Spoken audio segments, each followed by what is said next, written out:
Hello and welcome to our Sunday review. And the astute of you may have noticed, Jamie Brown not with us again this week.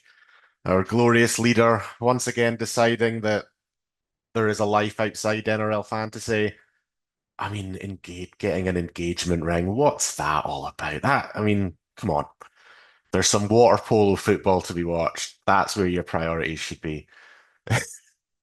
Hopefully, he knows I'm joking when I say that. Uh, I'll run through these today's games, yesterday's games, have a little bit of a look at my team as well, although I'm hiding it because it's terrible, it's garbage, I don't want to look at it. It sucks. So we'll leave that to the end. There's something to look forward to. And yeah, let's crack on. So, Sharks, Cowboys. How bad were the Cowboys in that first half, especially led by a certain fullback who we'll scroll down to in about 10 minutes when we get to his score. But yeah, this was bad. And not even bad enough in a way where Nico could break out of his 50 scores that he gets every single week, other than 190, where you keep on that hope that, oh, it's in there. He's going to get these big scores again. And no, he'll just get a 50 every single week. 37 run meters. There's so many opportunities in this game for them to just. I don't know if they took the foot off the gas in the second half or what it was, but yeah, this is the type of game you thought he could rack up a big score here and needed it. My team needed it with some of the other scores kicking around, and yeah, just didn't really come off for Nico. 37 run meters is bad. Kick meter is really good. Actually, outkicked. Where is he? Trindle, Braden Trindle there.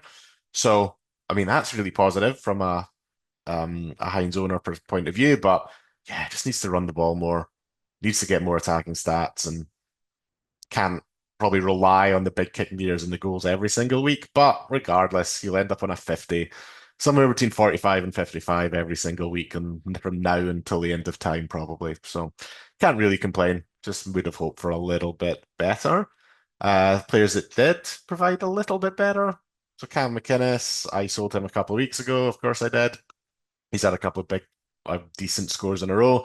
The minutes would still be a concern if I did own him. I'm not sure how owned he is at the moment. I think if a lot of people did have him, they would have jumped off. 53 minute isn't great, but the try, obviously enough to give him a good score. And another try for AFB. So AFB owners, those that have held on through the tough times, he's some back to a little bit of a better score. But again, he's one of these guys that if he scores a try, you're hoping for 70 plus, not not in the late 50s. So not great, but if you've got him, be happy. Let's see, Mulatalo, one of his occasional good scores, if he scores tries.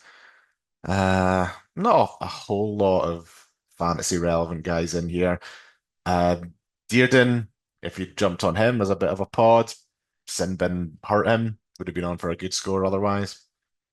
Uh, Brent Nickera. Now, I know a lot of people were jumping on Nickera this week. I saw he was pretty popular. I wasn't a big fan, to be honest, at this stage of the year. Is he the type of guy you want to be jumping on? And yeah, this is kind of why we've seen these games from him all year. No real attacking stats, lots of missed tackles. Yeah, like if you brought him in, I mean he's cheap, right? It's not a disaster, but yeah, I was never kind of a big proponent of him, but like he has upside, so I don't mind taking punts on these type of guys. But yeah, didn't work out today. Uh Ruben Cotter just not not not doing much this year at all, is he? And here he is, the man himself, Scott, the Matador Drinkwater, as he's just letting players run past him, give them the little flick. Make sure you make contact. Got to make contact so you get the missed tackle. What was that slide tackle? attempt in the first half. He's like, oh, he's kind of one-on-one with a winger, and it's like, oh, I'll just slide in and yeah, paw at him as he jumps over me. Absolutely terrible. His defense is atrocious. And I like when I've said before, and I think it was specifically about Drinkwater. I don't like criticizing like the football side of things because I don't know about. I've never played professional rugby league. These guys are, insane in what they're able to do, and I just, sit here going, "Oh, these guys are rubbish." But man, this looked bad. This was a bad, bad performance. Saved himself a little bit at the end with try assist and offload.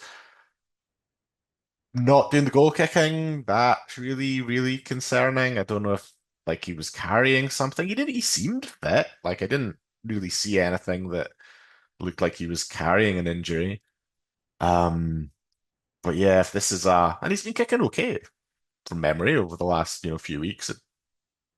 Not bad enough to lose the job anyway. And Cowboys don't really score enough tries for it to be meaningful in a huge way. But yeah, that's frustrating if he's going to not get the goal kicking. Hardly any kick meters, less than 100 meters run. Three missed tackles, four errors. That was a painful, painful, painful watch. He is very heavily owned, so it's kind of not a disaster, but yeah.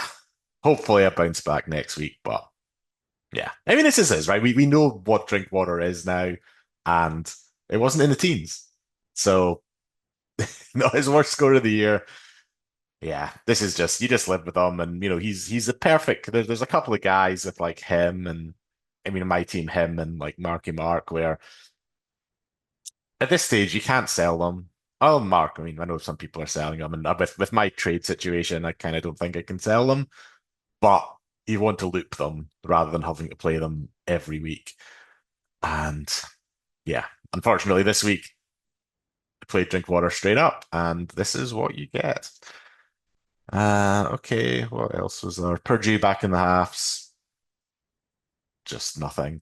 Nanai played center, 18 points. He could be really, really cheap next year if that's what they're going to do. Okay, that'll be enough for that game. Just the conditions as well. I mentioned, at the start, it was at the start, like, games of water polo, but this and the Tigers game, it is hard to get a proper judge, I think, on a lot of these guys, just with the conditions being so bad and so unlike what we normally see. So, yeah, a bit criticism on how bad some of these guys did, but like it was difficult out there. We'll give them a break. One guy who it wasn't difficult for, Adam Dewey. Wow, that sucked. Not having him, not having him. Like we talk about it a lot. When he's in the halves, he's a weapon. And getting moved in there just before the game started, thought, oh, okay. I mean, he was going well at lock. Yeah, it's like okay, is moving a half's going to be better for him. Certainly today it was. Now he's not going to get runaway length of the field tries, turnover, try assists, whatever. And he did kind of slow down in the second half, thankfully. But yeah, 86 is a great score. If you jumped on him a few weeks ago, it's been, it has worked out. Maybe not the last couple of weeks, maybe it did a little bit. It's been fine, a little bit disappointing. But yeah, this is right up there in terms of what you're looking for. And if he sticks in the halves for the rest of the year, you could get a few more of these scores because he is a weapon when he plays there. And speaking of weapons as well, Jacob Preston with a try that also sucked because I don't own him. There was a lot of frustrations in this, in these games today, especially because I may have been a little hungover after being out on Friday night and kind of all of Saturday watching various different sports. So today it's like catching up on the stuff I hadn't watched properly and then seeing these games in atrocious conditions with my guys being terrible. These popular guys who I don't have doing well. So I might be a little bit higher on the frustration scale and I try and keep it, relatively toned down, but I don't know. there might be some choice words coming out of my mouth when we get a bit later on. I'll try and keep it PG for YouTube, of course, obviously. But yeah, Preston, this is more like it from him. He's been a bit lower the last few weeks since coming back from that suspension, but good score. Scores a try in the 60s. Can't complain. And well, yeah, probably the big one as well. So Terrell, pretty low score by his standards. If you captained him, so I captained Cleary. This was at least relatively okay from a non captaining perspective. But this is, I mean, again, it's just the conditions aren't only one offload to ground. Uh, like the conditions just weren't there for the offload game, so he was limited in that respect. 67 minutes seems to be more.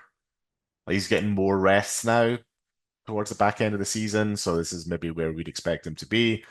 And a few negatives. He had some, early penalties and some negs. So that neg 10, not as bad as Cleary on the old negs, but yeah, not great if you captained him, but you didn't miss out too much compared to the May Cleary Herby main captaincy. It's like, yeah, okay, lose 10 points, whatever, not the end of the world. Um, Run through the finals, but not the one that everybody owns. Um, yeah, just a lot of kind of average stuff here. Jacob Carraz scored a try, decent score. Again, offloads. He still managed to get out a few offloads, but not really conditions for him. And they're doing some a weird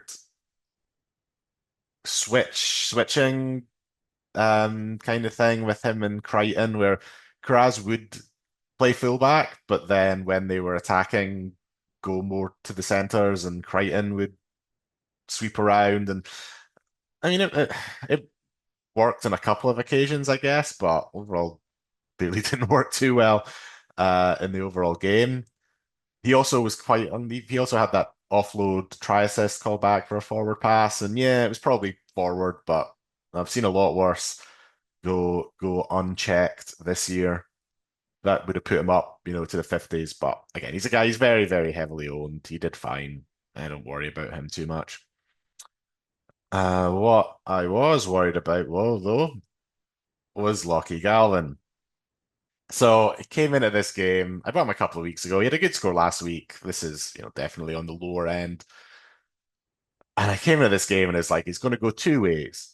Either he'll be well up for this, he'll want to prove a point, and he'll kill it, or the Tigers will be really up for it. They'll want to make a point to him, and he'll have a really quiet one. And he had a really quiet one. 15 tackles for one miss, only 60 run meters, only 80 kick meters. That disappointed me after last week. So Burton will always be the main kicker, but Gavin had like 260 kick meters last week. And this wasn't a lot of kick meters in general, less than what's that, like 370 between the two of them. But yeah, no real run meters. And it's just a lot of sideways. You get the ball, shovel it sideways, shovel it sideways, shovel it sideways. Not really taking the line on much, and no attacking stats on the back of that. So as an owner, hopefully this is a bit of a one-off and they'll, shake it off and attack can be a little bit better and he can be a little bit better going forward. But yeah, after promising signs last week, not great. But a lot of the guys at the kind of options at that price point, like Boyd had um a low score as well. So meh. Hopefully, hopefully he gets better. Uh like Seyfarth with a sin bin. Remember when we all owned him? That was fun. And yeah, this is not great. If you had to pay, if you ended up playing Finu this week, three whole points. That's bad. Um, the games previously in the year where he was coming off and playing that middle role were actually okay. He was scoring 30s. I think it'd be okay if he's going to do that, he might still be okay. But yeah, this is really bad. He's going to start plummeting money, and yeah, with a bye next week, um, like if you're able to, move him on, and this is the problem with just the trade situation of, it'd be great to move him on to someone, but does it really make sense? I mean, if he's just sitting on the end of your bench anyway, does it really matter? Uh, like, is there anybody? I mean, like going from him to Wishart, for example, would be an upgrade. But again, are you going to be playing these guys? If not, like, save the trade. So, yeah, definitely on the chopping block though. Old Latu after this. All right, let's go. Manly Roosters. Again, weather in this game wasn't very good, but some guys scored well. So Connor Watson, a lot of people complaining when he was moved to the bench, start of the game, worked out okay. So, it's not what you want. Like, you don't want him playing 57 minutes, but can't complain with the score. Do they stick with this? Maybe. I don't know. We'll see. Does that put you off if you're looking to buy him? Does it put you off if this is going to be the more regular minutes? Yeah, it's not great, but shows he can score well even with that. Angus Crichton with a try. Yeah, fine.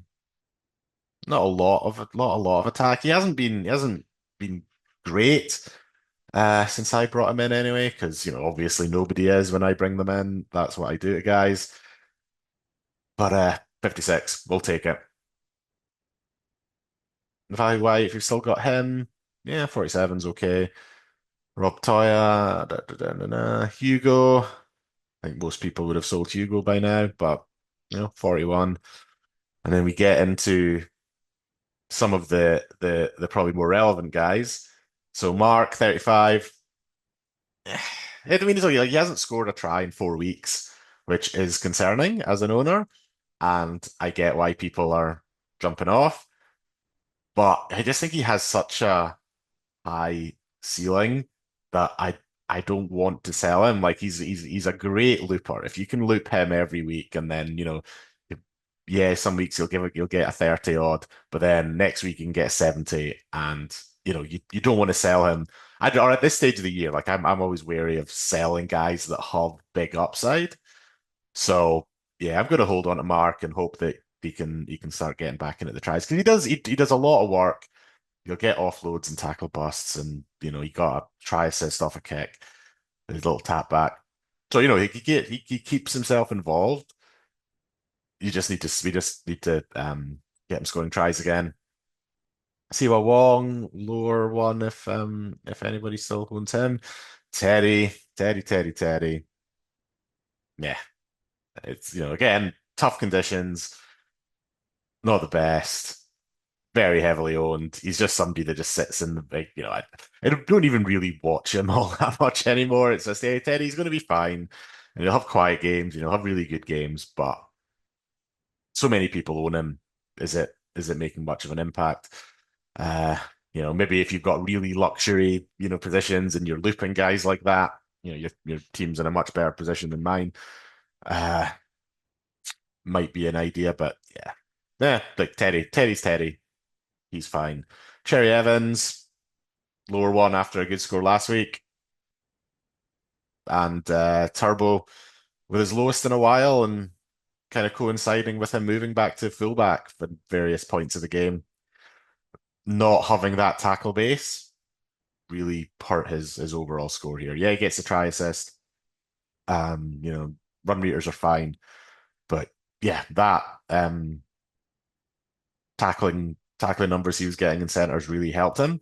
So if he does get moved back to fullback full time, yeah, I don't know if I like that compared to at the centers, but again, he's somebody that you can loop if need be. At this point, I'm probably just playing him straight up regardless. And then another one for people that I know will have heart, Ruben Garrick.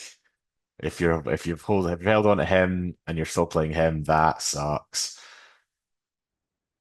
14. Just, I mean, he moved back to the centers as well, so he made a few tackles. But yeah, this is no good. I definitely see why people are selling him, and like I sold him a couple of weeks ago, move that worked relatively well. So yeah, he's kind of he's another one that could be really cheap to start next year. If he has another few of these games and drops under 500K, could be interesting. Keep an eye on it. Let's go. Joey Tapine. The Tapine faith pays off. 67 minutes. Don't know where that came from. Don't know if it'll stick. I'm guessing it won't, but that's nice. This is what we want. Three offloads, these good tackles. Yeah, there's neg 11 in there, but this is a Joey Tapine that you want when you buy him. Yes, he's going to have the low minute games, but you just hope that you have these big minute games and these big PPM games to offset. So this is great. Hopefully he keeps the minutes up. Doubtful, but fingers crossed. Timoko with a couple of tries. Damien Cook with one of his better score. No negs across the board here. Good minutes. If you've still got him, good result. I sold a couple of weeks ago. I think a lot of people would have sold, but yeah, if you still held on, this is the upper element of what I think we can hope for with Damien Cook. So that's good. Um, Tom Starling, 54 minutes, good PPM. Hudson Young, lower game from him. No real attacking stats, good tackles, but yeah, not a whole lot else going on. So if you did jump on him as the kind of pod expensive edge option, it's fine, but you're hoping for a little bit more. Saki Hosking, I'm a little worried. Those minutes are oh hello. Minutes aren't great. This is kind of what the concern was when they got all the troops back, or not even all of their troops because there's still some to come. But like this is Sangi coming off the bench. Is he going to keep 80 minutes? Probably not. And yeah, this is what we've seen. Uh, Nicholson to come back in the next couple of weeks as well, I believe. They've got a buy coming up. He's a sell option, I think. May probably not this week. He gets one more week, but next week on their buy, if you're carrying a few Raiders, I think he's probably a good sell option with those minutes. King Tonga, he's kind of been solid the last few weeks. Kick meters are up. That's not bad. Try assist, decent tackles. Um, like I don't know, feels like he's maybe coming into himself a bit, or maybe having a little bit more confidence. And compared to Fainu, I'd be happier probably playing King Tonga going forward, but I still don't want to. So it's like you can sit on the edge of the bench and um if we have a bad week with injuries and suspensions and buys, then hopefully he can give us this kind of decent score compared to. I mean, when we look at my team, this has been a better than a lot of guys that were in my side this week. So yeah, he's doing well. Um, just not somebody you really want to rely on. And this is a big one, yeah. Fogs 28. This is not a Fogarty performance. Neg 18. Kick meters down. There's actually just like not many kick meters at all, really, because like there's no where's Ethan Strange didn't kick the ball at all. So yeah, only 350 kick meters in total for the whole team. Tons of errors, tons of missed tackles, try assists, couple of goals, but yeah, 28. If you've got Fogs, this is not what you want at all. He's normally much. This is like a bit as low as it gets for him. So yeah, he had a good score last week though, I think. So, you take the waves, but you don't expect this off him. Like, 40 is generally what you kind of think of his lower games, uh, without having the big upside. But yeah, if he's down here, it's not great. But he'll bounce back. Like he'll be back in the 50s next week, I imagine. Just yeah, not not his game. And yeah, anything else? Yeah, Sasangi back coming off the bench. stealing Zachy Boy's minutes. And Tyrell Sloan, 80 minutes for zero. That's a performance. Xavier Savage 11. These guys, I mean, these are really fun. Like, if you had an ultra pod that you could just you were able to loop every single week. Like these guys can come up with good scores, but then they can give you this. And yeah, that's why we don't jump on those type of guys if we can help it. And last game that we haven't talked about, what the hell happened in this game? So I was out on Saturday. I was going to the Swans game actually, and I was in the pub before the game. Left at halftime. Panthers 24-0, 24-0 at halftime. Cleary, captain, was on about 48, I think. Just cruising, killing it, no problems at all. Then, I checked the game a little bit later and the Titans are right back in it. Like, what the hell happened? Uh, that's uh, that's insane. Cleary completely stalled, and yeah, old JC coming through with a ton. So like he's had a few rough games, Campbell, but last week good, and then this week this is what you can do. This is why everybody jumped on. It's why you kind of don't try not to panic too much around the lower scores because he has this. He has this in him. Massive run meters, decent kick meters, tons of tackle busts, and yeah, just pretty much ideal game for Jaden Campbell. And yeah, perfect. And if you look at the, if you're wanting a kind of poddy captain next week, Titans, Bunnies, Jaden Campbell, captain, another ton, possibly. Putting it out there. Papali'i back to the old days, 76. That's got to be by far his best score this year, right?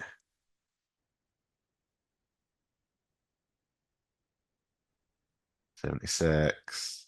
I had a 72, but yeah, this is the old iPad, but yeah, can you trust it? I don't think so. Uh, Brimson back to scoring good, and yeah, Cleary ended up being the right captaincy option, but wasn't looking at that second half where he just completely stalled. Neg 24, which if you captained him, neg 48. Don't want to think of that. Don't want to think of it that way. Yeah, he was out cruising in the first half. Looked on for a monster, and then yeah, they got to him, and yeah, they know his field goal essentially won them the game. Taking it to Golden Point. He had a couple of other shots as well, which didn't strike as well as the one that went through.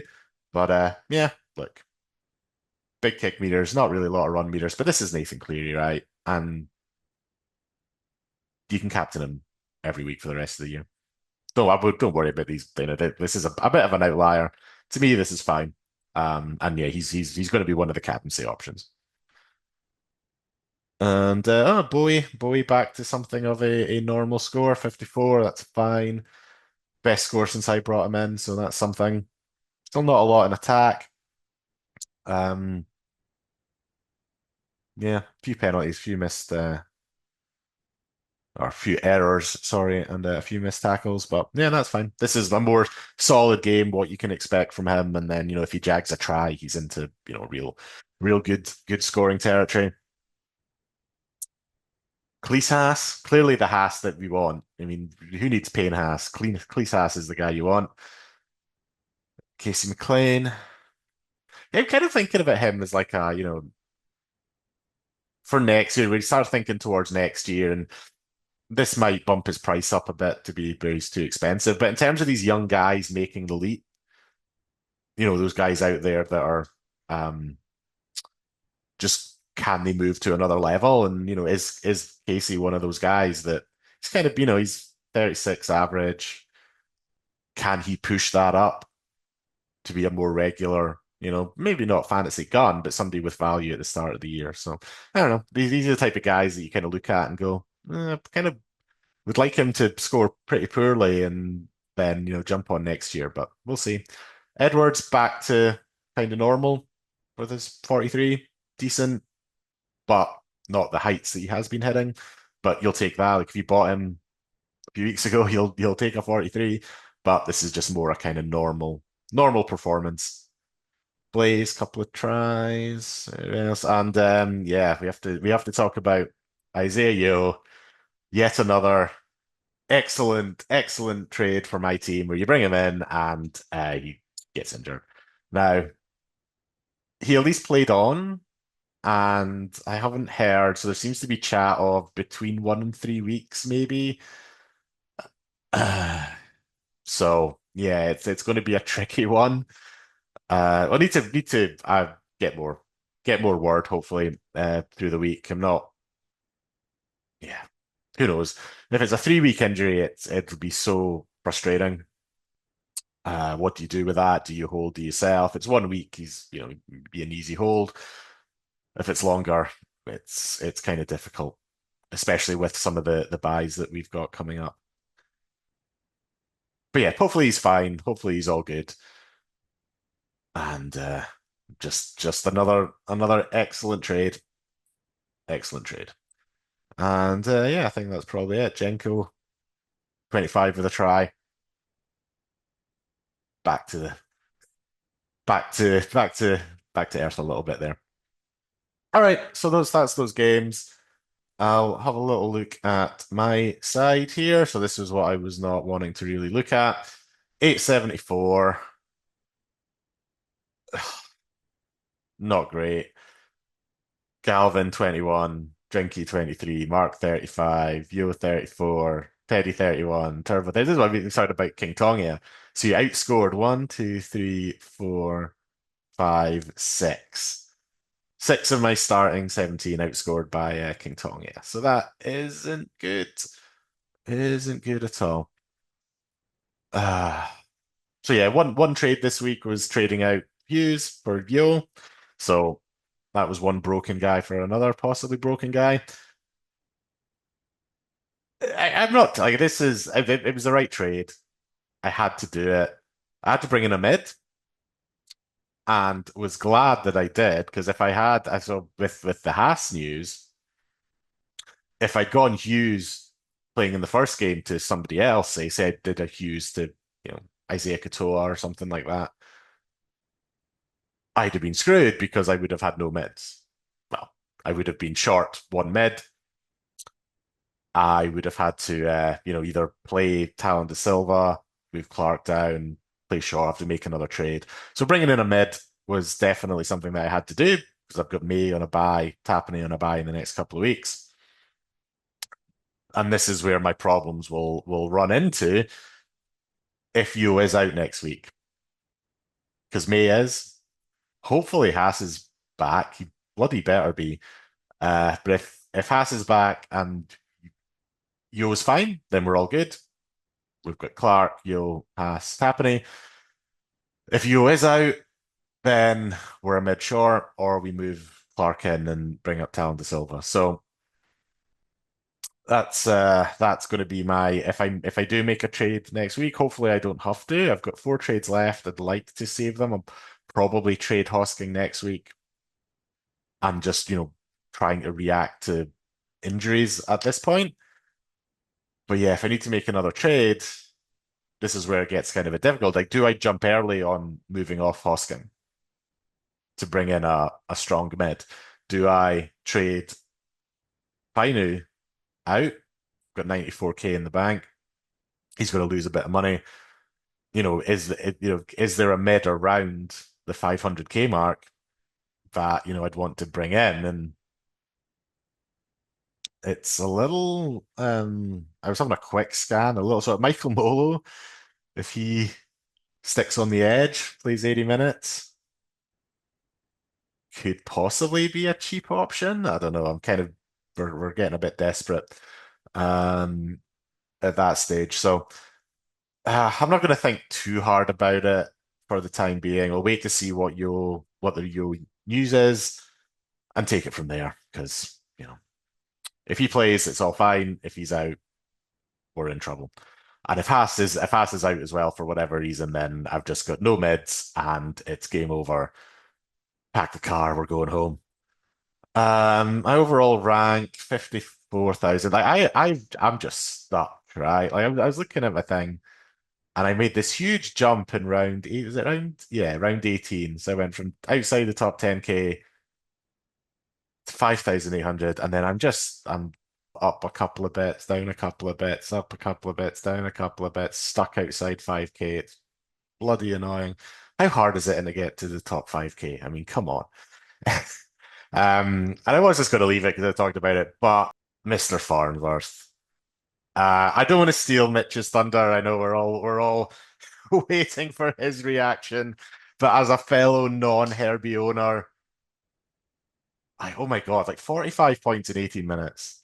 What? That's insane. Like this was going to be monstrous. This was end of season stuff. This is catastrophic. If he played the full game, this is record setting stuff. And my reaction, I was out on Friday as well, and I'd missed the first 15 minutes of the game. So I got to this brewery in Marrickville where they don't even have, footy on. Like, what kind of place doesn't show the footy on a Friday night? So I get there a bit late. My mate's got it on his phone, and I see the score. It's like 6-all. And oh, God. Hopefully it wasn't Herbie that scored.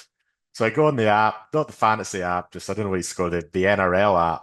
And it's like, oh, okay, yeah, he did score. But not only that, he had like a couple of line breaks, he had a tackle breaks, he had offload. It's like, oh my God, like this has only been going 15 minutes, right? Like I haven't messed this up somehow. He's on a huge on for a huge score already.